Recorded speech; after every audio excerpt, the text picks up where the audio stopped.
Hi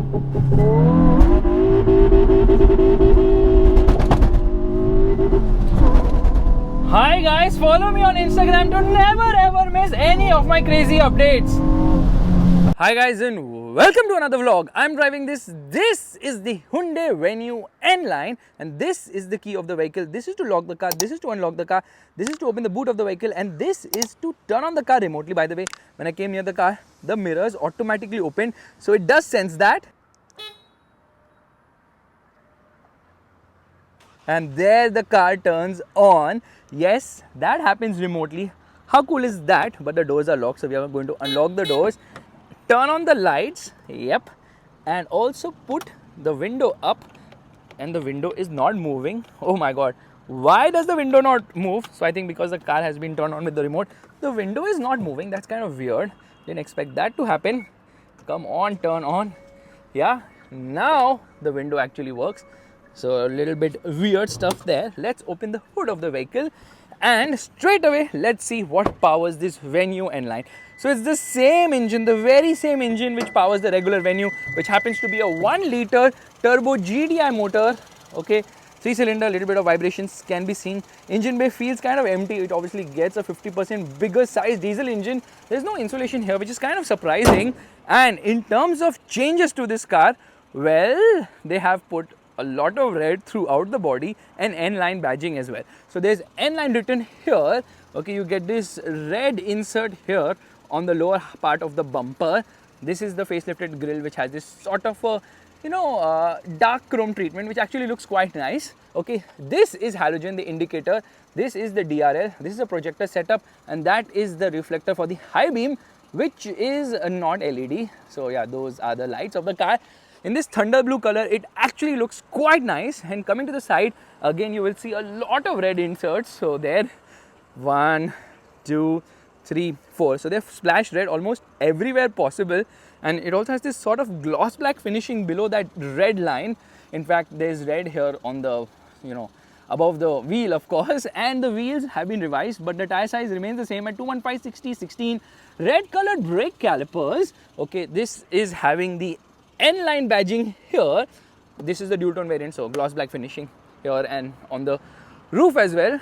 It gets this roof rail, this red finishing right there, and it gets a rear disc now, but the brake calipers are not finished in red, so they could have finished that in red as well.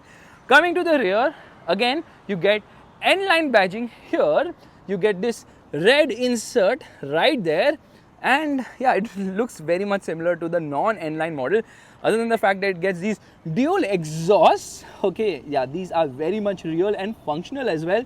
So yes, that gives away the performance credentials of this vehicle. Let's open the boot, which is 350 liters in terms of storage. But you know what, the spare wheel is not an alloy, full size tire though. There's a light placement here, 60/40 split seats of course, and there is the camera, rear wiper. You get a roof spoiler, that's a shark fin antenna. Coming to the rear, well, space is decent by sub 4 meter standards. However, you can recline this seat. Okay, yes, it has this recline angle, but look at this. Okay, I have not reclined it. If I push it, okay, it actually reclines. So let's just, yeah, and then it further reclines as well.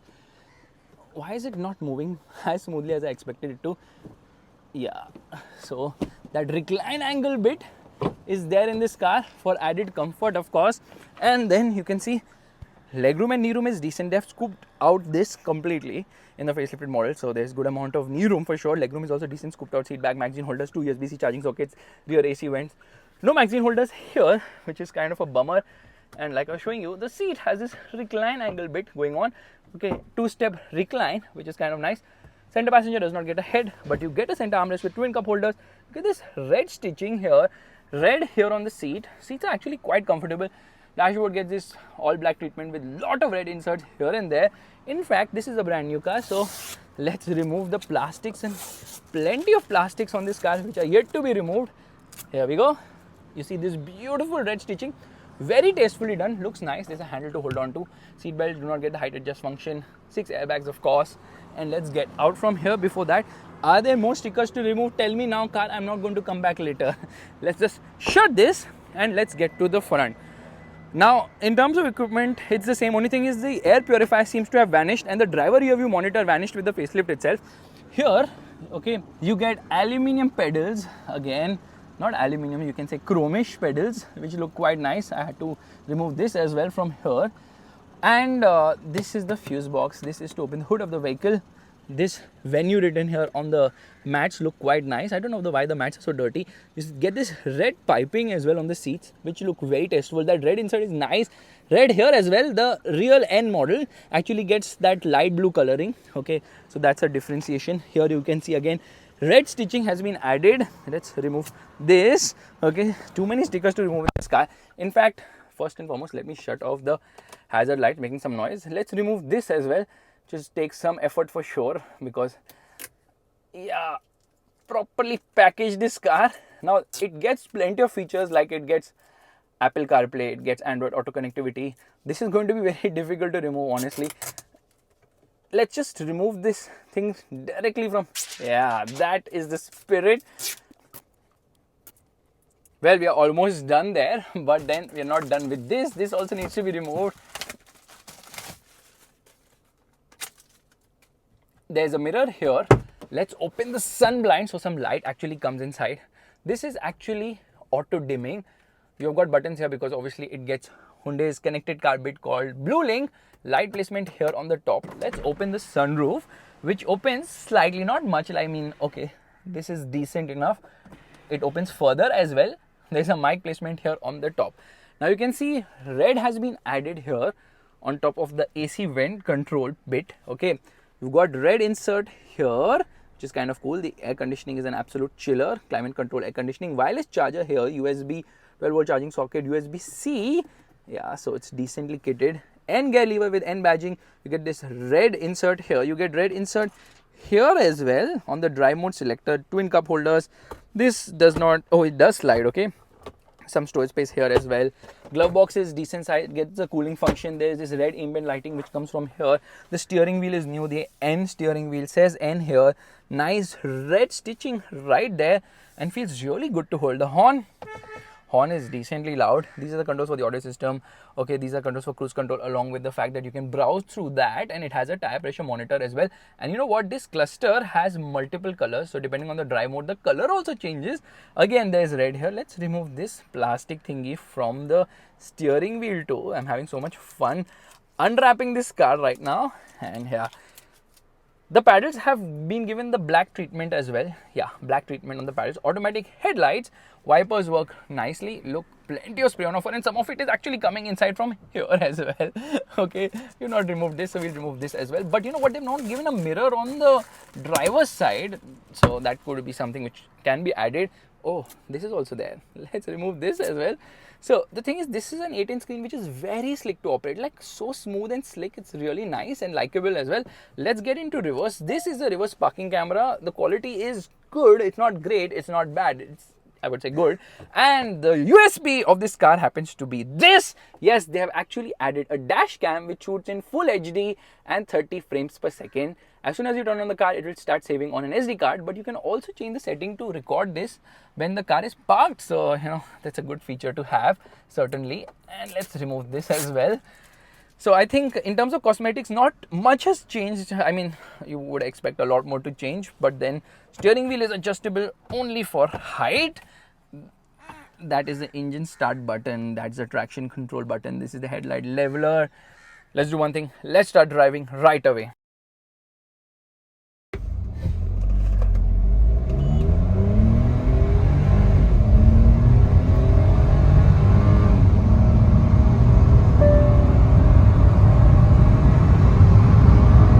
Alright, we're all set to go, which means first and foremost, let's turn off the air conditioning. We get into drive mode, handbrake down. We change the drive mode to sport, and we also turn off the traction control system. Manual on the gearbox, left foot on the brake, right foot on the accelerator, hazard lights off, revving the motor, revs till 2000 RPM, slightly under that, and off we go.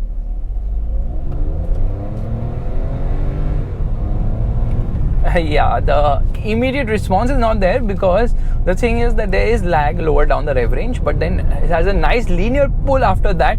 The engine is very refined lower down, but we are around the twisty area right now because it's all about the handling of this car. And you can see front end gets washed if you push it too hard, but yes, the handling has definitely improved when compared to before because the suspension has been stiffened. In fact, it has 34% more damping force now, and you can feel the difference immediately because this car feels so much more eager around the corners. Body roll is very well contained now, and there's good amount of grip from the tires as well. The steering has more weight in sport mode. So basically the three drive modes, which is normal, eco and sport, they alter the steering wheel, give it more weight depending on which mode you're getting into. The engine more pep, and of course the gearbox also a command to shift faster. So slight changes here and there. But you know what, the steering, although it adds weight in sport mode, is not the most feedback rich. So yeah, in terms of feel and feedback, it's still quite lacking. However, it doesn't feel hairy or nervy. In fact, high speed stability is also improved right now, and that high speed stability is improved because of the stiffer suspension. Body roll is also reduced, so it feels much more eager and fun to drive when compared to before. But then on bad roads and at low speed, specifically speaking, you can feel a lot more of the suspension. You know, the ride quality has been compromised because of the stiffer suspension setup. So over bad bumps and all that stuff, you have to be a bit careful, because not that it's going to damage the rims or anything of that sort, it's just going to transmit in that inside the cabin. So yes, the ride quality has been compromised because of the stiffer suspension setup, which obviously benefits in terms of reduced body roll, better handling capability, and better high speed stability as well. And that's the whole point of an N line, right? But then there's no change to the power characteristics of this engine, which is the same 1 liter 3-cylinder turbocharged petrol engine with direct injection, which is there in the regular Venue as well. It produces 120 horsepower and 172 Newton meters of torque. It is good enough. I mean, it's decently fast revving, it's punchy enough, it's smooth and refined in spite of being a 3-cylinder engine, only becoming a little vocal in the higher end of the rev range. You can say sportier revving, or rather a sportier sound. Not really, it's more like the 3-cylinder thrum, which you can feel at the higher end of the rev range. And then the horn is decent, and this is like a blind curve, so you have to always honk here. Onto the throttle, you see how it revs. It's decently quick revving. By the way, it is only available with a 7-speed dual clutch automatic transmission. Yeah, so there is no manual here, there's no IMT here. Unlike in the i20 N Line, it was offered, but the IMT was discontinued because not many people actually opted for the IMT, and the whole point of having an IMT beats the purpose in a sportier car. I would rather have a manual, and a manual is missing here. A manual would be so amazing because it would be so much more engaging to drive this car with a manual gearbox. But no, we don't have that. And this DCT gearbox, the dual clutch gearbox, is not the fastest in terms of shifts, takes its own sweet time to do the downshift. So yeah, it's fast with upshift, but downshift sometimes it fumbles. It doesn't react as fast as you would expect it to, and that's when paddle shifters come into play. So it has got paddle shifters. You can use those to actually make the shifts yourself, and then making an overtake no problem. Onto the throttle, come on, give me that punch. There's these bad roads now, you can feel it quite a bit. Good amount of grip, and feel and feedback could be much better from the steering wheel though. Brakes are really nice. Some brakes have definitely improved. Sure-footed stopping power without a doubt. So that much needed boost from the rear in terms of better braking performance is finally come here. And then look at this, okay? I think things are flying, but yes, much more enjoyable than the regular Venue. I just wish they had given it slightly more boost in terms of the power as well, because that is where it's similar to the regular Venue. Now, thing is, the exhaust sound is decent, but it's better outside. So when you start the car, it sounds better, and when you rev it, it sounds better on the outside. On the inside though, you can't hear too much of the exhaust as such, rather in the inside, on the inside, and then as speeds increase, you can't hear anything at all. So that's a bit of a bummer. They can obviously pipe the sounds through the speakers, which they have not done here, but they're doing it on the regular, rather not the regular, that's the unregular N models, which have like crazy sound. Like you saw in the introduction of this video, when the Hyundai i20 N was launching with launch control, it sounded like $1 million, but quite a lot of those sounds are actually fake as well. Okay, let's try and make an overtake. No, we will not, because the power is the same now. So it's not like, oh, I've got that additional boost or punch. No, that does not really happen. So anyways, come on,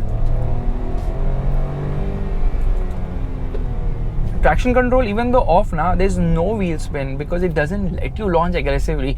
You would expect, with traction control off, some mod of wheel spin. No, that does not happen because the DCT box has been tuned in a way that at lower speeds now, it just does not launch that aggressively. So it doesn't give you that oomph or punch which you're expecting. It's a very, easy going. I don't even understand the point of traction control here.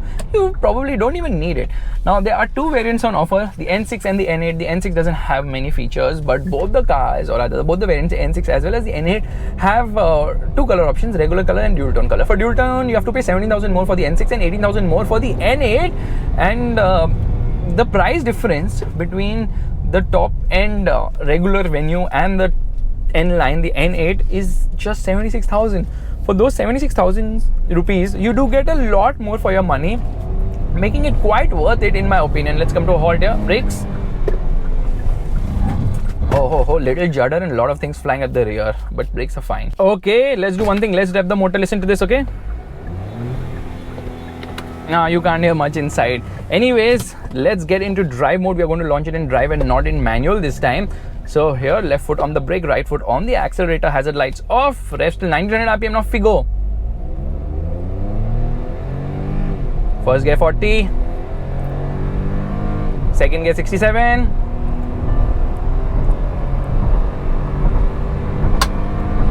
third gear it does 100 on the speedometer, which means that it doesn't do 100 in the real world because obviously of speedo error.